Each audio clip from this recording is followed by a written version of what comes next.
All right, welcome back to the Ottawa studios of Inside My Canoe Head. I am your host, Dr. D. Today, we are talking about Build Canada and preparedness. How do we create an incredible nation out of the current situation we're in?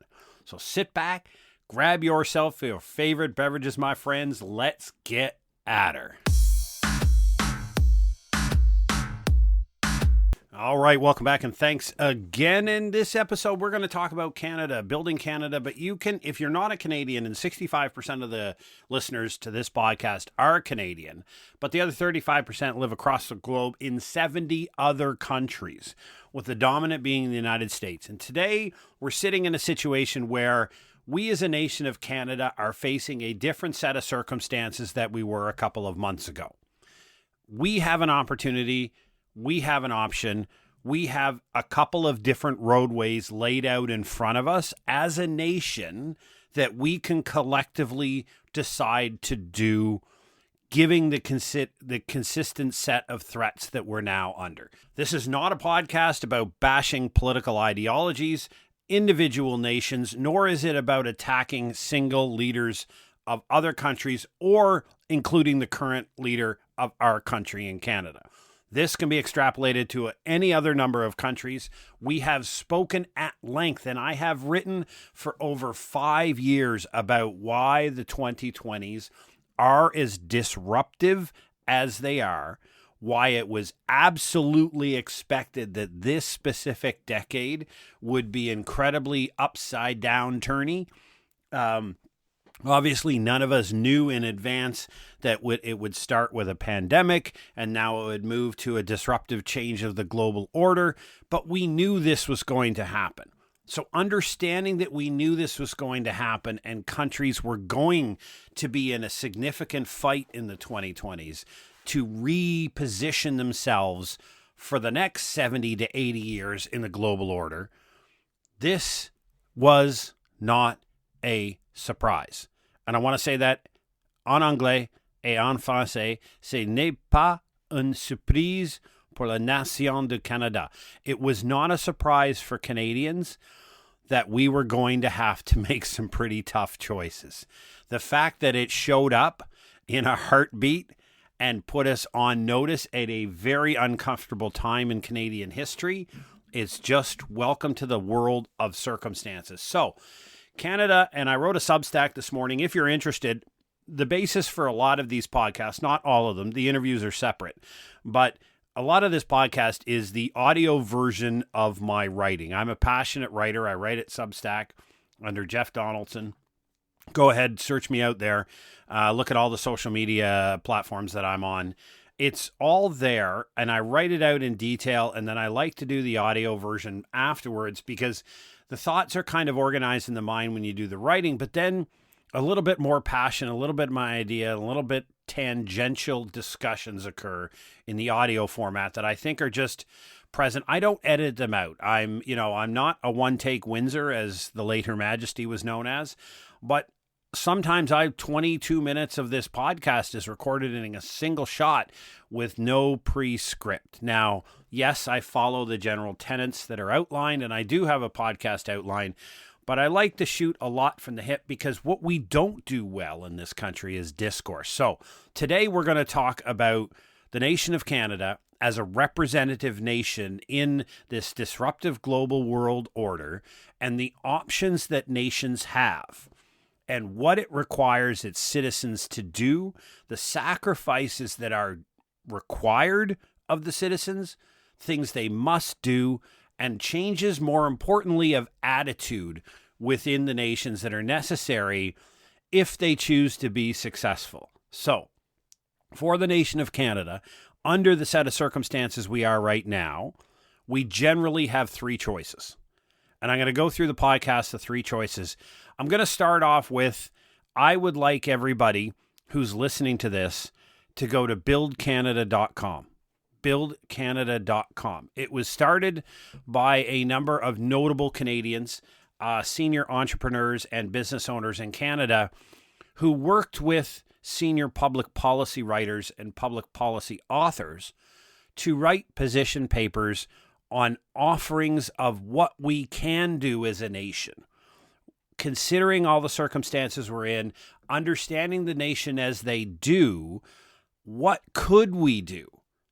What could we do? What choices could we make as a nation to move ourselves forward in this time of disruption? And so those are a lot of independent thinkers, and it's very important that we read these types of things. And it's very important that we contribute to this type of discourse. So as I begin to look at the three options, our country, my country, pro patria, that Canada has, I want Canadians and people around the world to look at the buildcanada.com website and look at the offerings that are there. It's not about whether you agree with them or not. It's about that they're intelligently argued and presented position papers on what could be potential opportunities for Canada. So, in general, the nation of Canada, like every nation in this country or in this world, has three choices. One is to remain the status quo, to follow the path that the country has laid for itself now, despite the circumstances dramatically changing, despite the external influences. Whatever road that country is on, carry on. You're doing a great job. The second one is to be disruptive. Disruptive and innovative means what you're going to do is you're going to figure out as a country what you need to do to establish yourself as an independent as possible and as resilient as possible, right? So you're going to choose the harder road. You're going to choose the road that is more difficult, more disruptive, will likely cause and likely require some partial, if not significant, sacrifice of certain parts of the population, but that this road has the leading to the greatest potential of being more independent, which means less influenced by these disruptive decisions, disruptive circumstances that are beyond our control. Option 3 is to fight back in a reciprocal nature against the threat. Now, in the case where the threat might be economic tariffs, where the threat might be military invasion, where the threat might be political interference, right? The three big things in the world: politics, defense, and economics. To fight back on the same grounds that your opposition is choosing. That option requires the nation who's fighting back to have the wherewithal to do that. So in other words, in Canada's sense, we are under not a military threat. We are under a political interference threat from the nation of China. That's clear. We are under an economic threat from the nation south of us. We have a choice of fighting back against both of those on the same ground. That's an option that's available to Canadians. The difficulty on the political interference side is that requires a robust change to the way we run foreign registries, to the way we run different criminal campaign, counter criminal campaigns in Canada. And it requires us to fight an economy 10 times our size. Doesn't mean David beat Goliath. I'm just saying that that's an option for Canada to fight regularly. So if you think about it again, the three options that a country has generally when they're faced with a crisis in the economic, military, or political sphere is to, one, status quo. Basically, ignore the idiots in the room, for lack of a better term, and carry on with whatever you're doing. Status quo, we're doing it right. We're on the right mission. We'll be fine. We'll navigate our way through this. The second part is being disruptive and innovative in trying to reposition the country as far more independent and far more resilient. And resilient from the perspective that you are less exposed to the decision of other countries and other institutions that may cause you harm. The third option is to fight back on the same plane in which you are being attacked. So if you are being military invaded, to fight back militarily. If you're being economically beat up, to fight back on the economic spectrum. If you're being politically interfered with, to fight back on the political spectrum. Those are your three options, essentially. And Canada has a choice, like a lot of countries do right now in this disruptive world. Now, we're going to go through each one of these three, and we're going to talk about where I think some pretty incredible things can be done. Number one is status quo. Canada has spent the last couple of decades complacent, bored, and sitting on the couch. As we would like to say in good Canadians, we've sat on a Chesterfield in our rent-stabilized apartment, complained about the world around us, pontificated about how righteous and proper and incredibly intelligent we were, and then went right back to do absolutely nothing about the world's calamities and the situation around us and the position we found ourselves in. We liked our arrangements, we were comfortable with them, and we simply didn't want to change. Canada, by nature, is a very conservative, and I don't mean politically, we're a very conservative country. Whenever significant change comes around, we like to study the living hell out of it. We have no end to royal commissions, or we drag out every retired chief justice or justice that's still breathing, throw them in front of a commission, do a wonderful report, and then we'll say a few things about it and put it on the shelf. Canadians are very conservative, and we're not happy about disruptive change. So because of that, we've stayed in this complacency era. And as the global order has been changing, like really we understand it if you study globalization and global order, really the second half of Bill Clinton's second term is really when it started. So just before we saw George Bush come in 2000 was really where you saw the world starting to head towards regionalization, destabilization, and an isolationist America. Now, 9/11 kind of flipped that on its head and brought America back because it doesn't respond very well, or it responds very well and very impolitely and punches people upside the head when it gets punched. So, but that, that was a 12 to 15 year fight of the global war on terror. And now we're back to what the world was doing before and going more isolationist. And Canada really sat around and did nothing as a country, right? We really didn't make any changes to our economic system, our political system, how we run things. We basically took the peace, and as a lot of Western nations did, we took what we thought was a peace dividend that came out of the end of the Cold War, and we took those investments that used to be in the military, and we started to make them in things like social programs, climate change initiatives, and all of these other ideologically things. And they're beneficial. I'm not arguing with it, but it was a choice to do that and not have a strong international presence and a strong military presence on the globe. And as the saying goes, periodically, every once in a while, the world finds out why the United States of America does not have public health care. They didn't stop spending money on the military because of what other people perceived to be a peace dividend at the end of the Cold War. They kept going. And we know that in general, it was the American military, the protection of the American military, that allowed Europe to liberalize into the social democracies they are now, right? That was the money they spent on their societies, on social programs, on climate change initiatives, and all that other stuff was only possible because the U.S. military stood on guard to protect them, and they did not have to spend money on defense. The world is changing now. So because of all those initiatives, Canada left itself weak and exposed, which means we were very dependent on one certain country. We said a lot of wonderful things at the microphone, but over the last 20 years, the world really stopped paying attention and just didn't care. And you could see that even now when the Canadian delegation went to the United States of America. And our premiers went down there, which was an utterly embarrassing trip. They got a meeting at the White House with the deputy chief of staff and the head of White House personnel, right? That's it. And when you see the Canadian minister of Foreign Affairs and other diplomats meeting with low-ranking, unimportant people in the United States of America, and then you see the fact that Canada didn't get a vote for the peacekeeping seats or on the Security Council, etc., you start to see that Canada's influence, when you look at it, is pretty much waned to nothing on the international stage. And we were perfectly happy with that. We were complacent. We were quiet. We didn't say anything. We just watched our role in the world successively erode over 20 years, right? So to stay the status quo, if Canada was to vary on to do this, we don't lack right now, we do not have an international clout to bring together a collection of nations that will come to our defense against an economic threat that we have. that we're facing. We don't have a collection of nations that will come to our defense in the political threat that we're facing.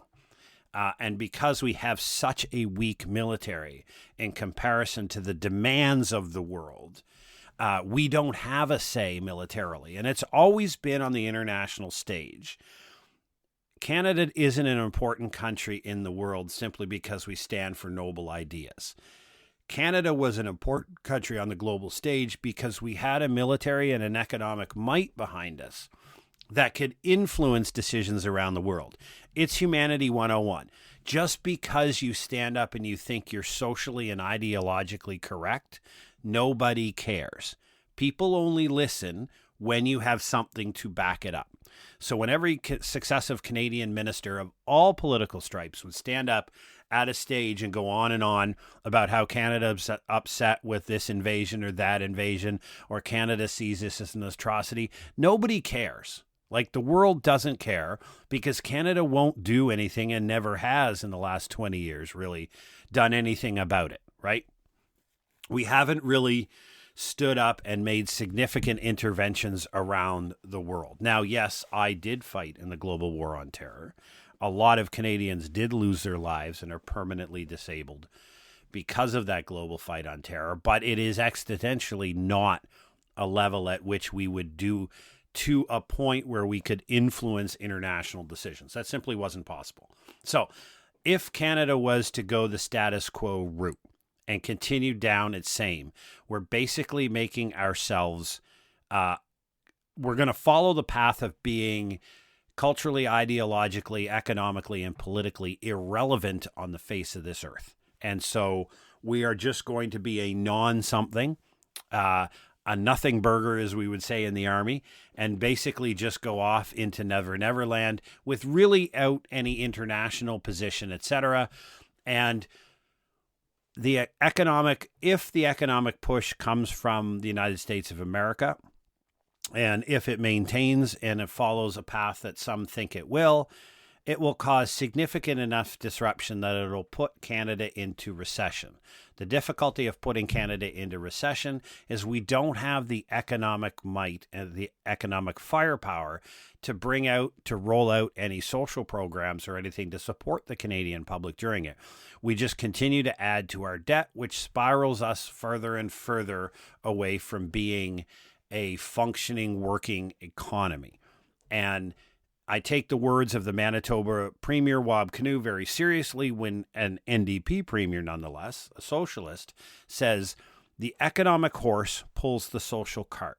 We need, and this is expressed by one of the letters in the Build Canada website, is that we need 3 to 4% annualized growth in Canada, because that gets us pretty darn close, if not at functional full employment in the economic model. What that does is create increased tax revenues for the government, and then we can provide massive and wonderful social programs to the people of Canada and have a national defense that's respected and can do the job that it is actually required to do to protect Canada proper and to be involved in the international system. Without that economic growth, none of the social programs are possible, and none of the military programs and position in the world.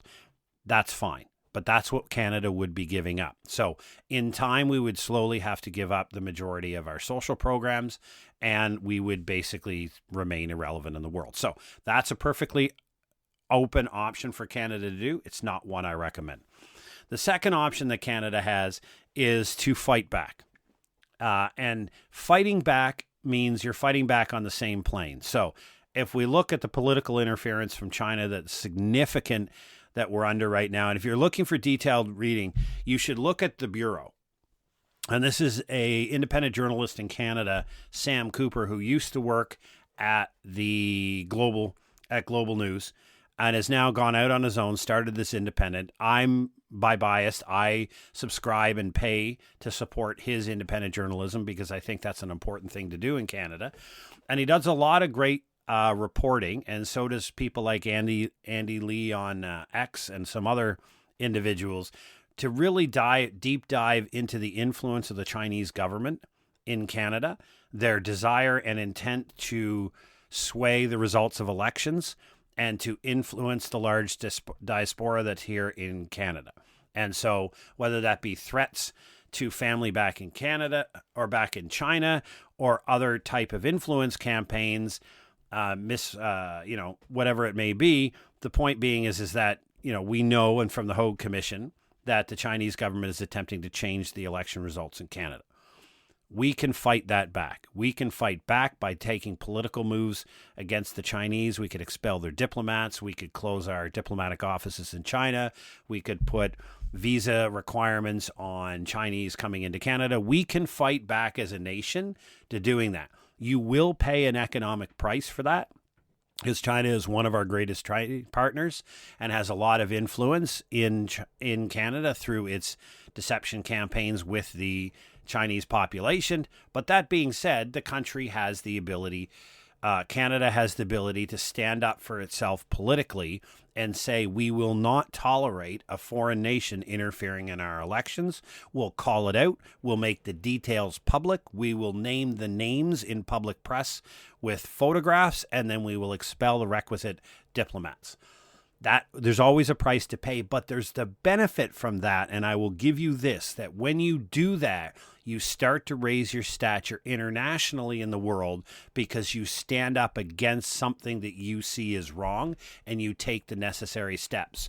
And I call it taking the step beyond the latte. And what I mean by that is we have seen in Canada for 2 decades, and I'll include the last 2, the Conservative and the Liberal government, where you get ministers of the Crown and prime ministers standing up at a podium, getting really angry about something, right? Getting really upset about something, and then walking away and grabbing their latte and going back to their life, but not actually doing anything, Phrases like, Canada is disappointed in this outcome, or Canada finds this offensive and abhorrent what's going on in Sudan. Canada believes that all people's lives are worthy, and all that other BS that you hear them say.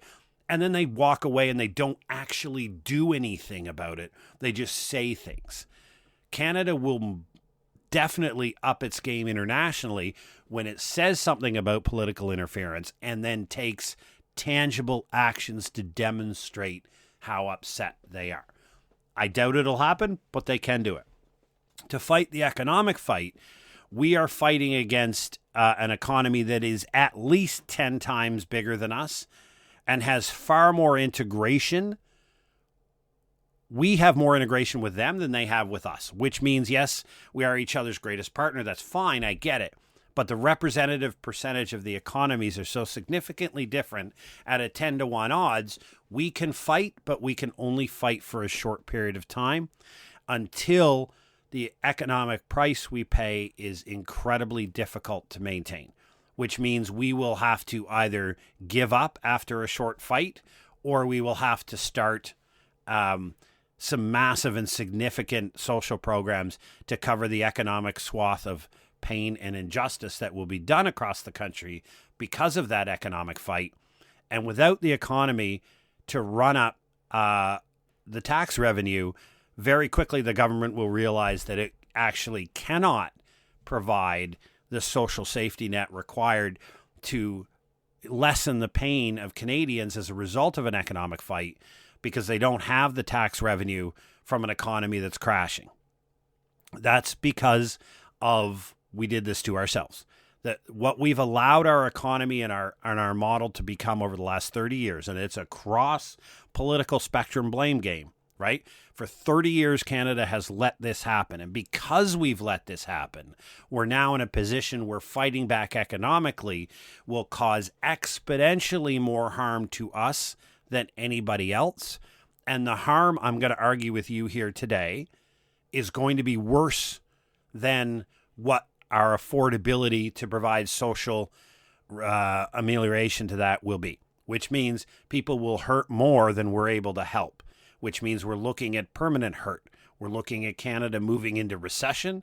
And once it gets into recession and the tax revenues collapse at the government or fall significantly, you have a big problem. And let's put it this way. We've had a massive migration into Canada, but we've also had a migration of about 1 million people over the last several years have left Canada to go to the United States of America. I want you to think about the type of people that are moving out of Canada to the US. And this was on readtheline.ca is the website, but the Line podcast, an interview with the founders of Build Canada. One of the voices on there talked about the fact that because Canada is so difficult to get things done from your regulatory and your rules environment, your capital expenditure environment, and just the way the Canadian organizational system is set up for business, it's very, very difficult. We're very conservative. We don't like change. It's much more challenging to get things done here in Canada. So the type of people that are largely leaving Canada are people who are innovative, people who will start businesses, people who have great disruptive ideas, because those ideas are far more welcomed in the U.S. model to the south, where they accept disruption. They embrace disruptive exercises. They embrace new innovation and rollout of new technology, where here in Canada, we want to study it. We want to frame it. Look at the difference of the rollout here when Uber came out. Oh, it'll destroy the taxi industry. We got to prevent it. We got to put all these regulations and rules and everything around it. Whereas other jurisdictions in America go, hell yeah, this is what is disruption. We love it. Disrupt it. Bring it in. Roll it out. So the difficulty we have is with a lot of our brains leaving, and the people is also chasing capital. We know net capital outflow is incredible leaving Canada. We don't have the economic might here to fight that economic model, even if you think it's the right thing to do. And I'm not arguing whether you think the right thing for Canada to do in this case is to fight back economically, tariff for tariff, dollar for dollar, and that kind of fight. Ideologically, I'm on board with you, and I'm not arguing with you. I'm offering, though, a bit of dose of reality. When your economy is 10-1, and you have very little other economic backstop, as in other economic partners and other options, their ability to sustain the fight is far exceeds ours. So really, we could just go toe to toe, and in 3 years, Canada's economy will be in a deep recession, if not close to depression, and the Americans will have a maybe 1 to 1.5% fall in GDP, but they get 3 to 5% a year growth. So their economy will still grow. It'll just grow slower because of the economic fight with Canada. Ours won't grow at all, and it will go down. And at a certain point, Canada will have to call uncle, because we don't have the tax base and the idea base to generate the revenue we need for our social programs in our country, which means some pretty significant and tough choices we'll have. So ideologically, we need to fight. Realistically, because of the choices we've made for 30 years, we can't win that fight, right? And we know the other side is not blinking and they're not giving up. So that's my cautious idea behind that. And the third option is to be innovative and disruptive. And what I want you to understand what that is like is I really want you to go to the Read the Line and go to their podcasts and listen to that last episode with one of the founders of Build Canada, because I'm going to paraphrase a lot of what they talked about here, but I think it's worthy of an hour and 20 minutes of your time to listen to that. It's your country. And if you're not Canadian, listen to it, because it represents the same type of struggle and the same type of ideas that exist in other countries that may be affected. You know, and I'll give her credit this way, our foreign affairs minister at the Munich Security Conference said, Canada is the canary in the coal mine. See what's happening to us, and it's likely coming for all of you. So if you're not Canadian, go to that podcast, listen to that episode. I pay to support them. I think they're great. I get nothing for this. I've never met them. I've never talked to them. The point being is it's probably the best vocal explanation. And basically what it means is that Canada is in a position where it has an opportunity to radically reinvent how we build the economic model. And the only reason we have the capability to do that is because we're naturally blessed with geographical natural resources. It's who we are. It's the landmass that we occupy right now, as all the natural resources that the rest of the world is demanding, right? Just look at when both the Japanese and the German leaders came looking for our LNG. Our government told them there wasn't a business case, and one of those governments just signed a 1 billion cubic meter deal with UAE for it. So the business case existed. Our ideological government didn't think that was a good decision. So that billion cubic feet of hundreds of billions of dollars worth of business has just been signed with another country, right? So we have minerals that the world can use. Canada believes in sustainability and environmental responsibility. And while there always will be some environmental degradation from the withdrawal of natural resources, there has to be an acceptable level of that if you want Canada to have a budget, an economic model where we can do social programs, right? So you have to accept a marginal damage to the environment. There's no way around it, but that we can do so in a sustainable fashion. We can sustainably create lumber for the world and manage our forests properly. We can sustainably mine uranium for nuclear reactors. We can sustainably mine raw minerals in Canada for a period of time until, obviously they're finite, they're going to run out. Liquid natural gas, bitumen for the factories or for the refineries in northwestern, midwestern U.S. We also have the option of building one here. I don't know whether it's economically viable. I've heard two sides of that story. But the point is, we have access to a series of natural resources that the world is calling for and wants more and more, and we have the ability to open that market up to the world. Now, you don't need trade agreements with everybody to trade with them. Trade agreements just are a little bit more formalized. They set the conditions, but Canada can start trading tomorrow with Portugal for natural gas. It doesn't need to sign an EU trade deal, right? So with that, we can export all of these things, and we have to throw our arses at it, as we like to say in the East Coast, and go after and extract these natural resources, massively build the pipelines, massively build the road networks up into Northern Ontario, into the Ring of Fire, and build the distribution networks for all of this so that we can get Canada's natural resources to the world. We don't have anything else to offer the world. I don't care what you think the green technology is, or the tech north and all this other stuff. Those are great, cute little things that are going on in the country, and I'm not arguing with them. They're just not scalable to the level that the economy needs right now. So in the short to medium term, our key to be innovative and successful is accessing and distributing the natural resources.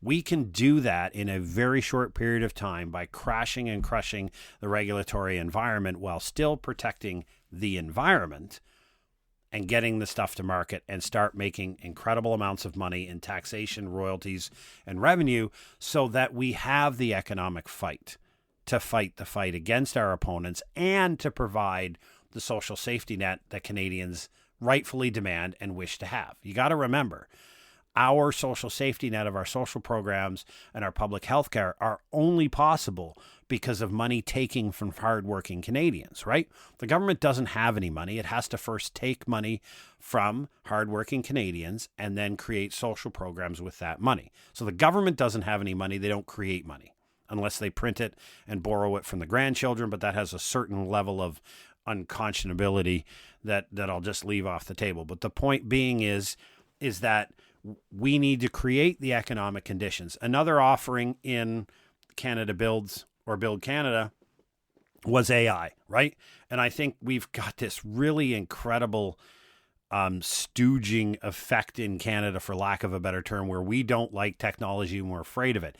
And it's whether you believe him or not, the words, or whether you support him or not, the words of J.D. Vance, the U.S. Vice President at the Munich Security Conference, the part when he was talking about AI, I forget the whole ideological fight against the Europeans, but the part he's talking about AI is we need to embrace it and embrace it now. We need to stop worrying about the damage that it will cause. We need to stop studying it. We need to stop putting restraints on it, and we need to embrace it 100% and roll it out across our society. We will learn as we go. We will make mistakes, and we'll fix bumps in the road. Canada has an opportunity to be an AI international leader. We have the ability to be the first e-government. And what I mean by that is, and this is again something that came out of that podcast episode, and again I'm paraphrasing, so I keep telling you to go back and listen to that at some point in about 7 years, countries around the world are simply going to be choosing which e-government solution they use, right?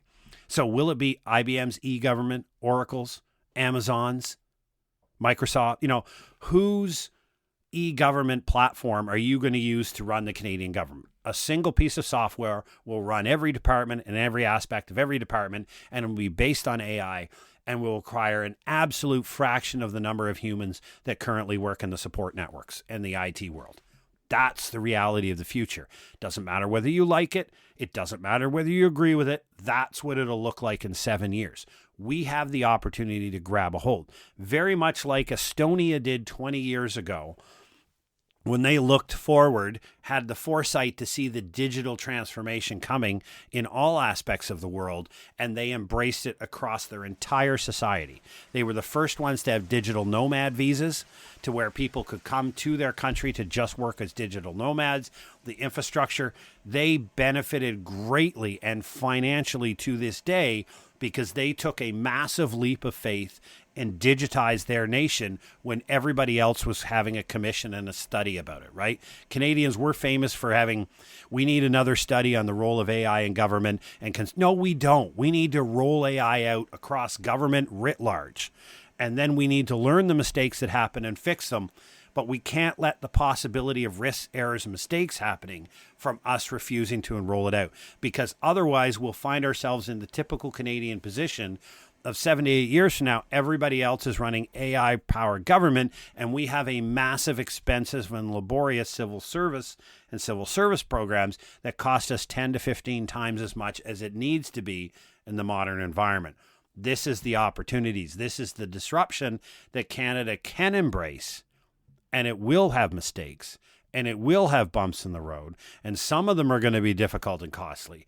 But we have an opportunity to throw it all in, go back to being a nation of builders, explorers, adventurers, risk takers, and just get after it because of the existential threat we find ourselves in. Because then at 2030 and 2032, when this disruptive decade ends, the countries of the world will have finished the reposition and jockeying. The new world order will be established, and it will remain for 70 to 80 years. It's the same damn thing that humanity has done since the 1400s in the Age of Sail in the Dutch Empire, right? If you don't believe me, read Peter Zion's book on the accidental superpower. Read Ray Dalio's book on the principles of the new world order. It's very well documented that every 70 to 80 years, humanity does this reorganization. The last one our civilization did was the 1940s in the Second World War. The 2020s were going to be this disruptive decade. Here we are in the middle of it, and what comes out the end of our decade will take us right to 2100. That's just the history of humanity. There'll be lots of technological changes but because of the generational ages of humans, what we put into place in 2030 is what will take us to 2100. That being said, the question you have to ask yourself now in 2025, knowing exactly where we are as a country of Canada, and again, if you're not Canadian, think about your country, where you are right now, understanding the transformation that's coming, where do you want your country to be in 2020 and 2030? In 5 years from now, which is a lifetime in technological advancements and AI advancements and the changing political and economic environment around the world, where do you want your country to be? Canada has the three choices I laid out, and you can roadmap where each one of those three will take the nation. I'm all in for disruption. I'm all in for taking on personal responsibility. I'm all in for getting Canada positioned in the world as a far more independent nation, which means we trade everywhere and with everybody, right? We don't care who buys our gas, right? We don't care about your politics in the country. And I used this on a podcast yesterday when I was talking on the Fireside Chat with Victor from Toronto. If you're ever looking for a great long-form adult discussion style podcast, Victor and I get together every week pretty much. And it's called the Fireside Chat. We put it out on YouTube on the Logistics Institute channel. And basically we said, hey, listen, and I brought it up that just look at the nation of India, right? India is buying Russian gas. Why? Because Russian gas is discounted on the world market right now because of the U.S. sanctions. And India's going, I don't care about your sanctions. My responsibility as a government is to provide cheap energy to my people. And because of your sanctions, U.S., I now get Russian gas discounted up to 30 to 40%. I'd be an idiot not to buy all of it. And that's what they're doing. And they're saying, by the way, the United States government, you don't have a say. You don't have a say whatsoever in who I buy my gas from for my country. And so India's putting Indians first, and they're doing the right thing for their country, and they're buying discounted Russian oil because it's far cheaper than the global benchmark market. Brilliant strategy. So in other words, I don't care who buys Canada's LNG. I don't care who buys Canada's minerals. I don't care. Like, just sell the stuff to the world. You can put an ideological frame on that if you wish. My point is this. Sit down with your favorite beverages we always start this podcast off with, and think about your country where it sits now in the global position. Think about all of the changes that are coming in the next 4 years, and then where do you want your country to be in 2030, and then advocate for it. Absolutely advocate for it. Because remember, there is an offset between military and economic and political might. You generally can't do both and have a great social safety net. So you look at the American economy. If you pick three things, and this is, I haven't seen the data behind it, but the individual I listened to gave a very convincing argument. A country has three choices and they have to choose two: military, economic, and social. Which two are you chasing? Which two are you going to make the paramount? The one that you don't choose is the one you accept pressure from outside, right? So America chooses economic and military, and they get consistently chastised on the international world, and everybody makes fun of them because of their poor social programs, the lack of public available health care, etc. They accept that, right? Because they can beat anybody on the face of this earth, both in economic and military terms. Your country has to pick two of those three. It's a good argument. I'm not sure it holds weight in a complete statistical analysis because I haven't done it and I haven't seen somebody else done it. But in general, you can do two well, or you can do all three average. When you do all three average and then you run into somebody else with a much bigger military, you lose. Much bigger economy, you lose. So it is a choice countries have to make. We have to think independently where we want our country to go. Canada's facing three choices. I'm all up for the disruptive innovation. I don't know what you are. Tell us what you think. Drop over to our website, insidemycanoehead.ca, which, by the way, is coming down soon. We're transforming the website into something new. And if you've been to our parent website, Preparedness Labs Incorporated, which I invite you to drop over and see, it is newly formatted. It is a bit of an ugly mess right now as we mess around with it and switch it. We're changing platforms. We're changing ideas. And we're launching a whole new suite of offerings for the preparedness and resilience world. Is coming out on or about the 2nd of April, because you don't launch things on the 1st of April, April Fool's Day. So on or about the 2nd of April, there are a series of new products designed just for you that are going to be applicable to you in today's disruptive environment. So sit back, stay tuned. We'll keep you abreast of that. Thanks for listening us here this week at Inside My Canoe Head. Sit back, enjoy your weekend. Canada beat the U.S. in the Four Nations Cup, and I don't think the world really understood how badly we needed to win that game. All right, take care and stay safe.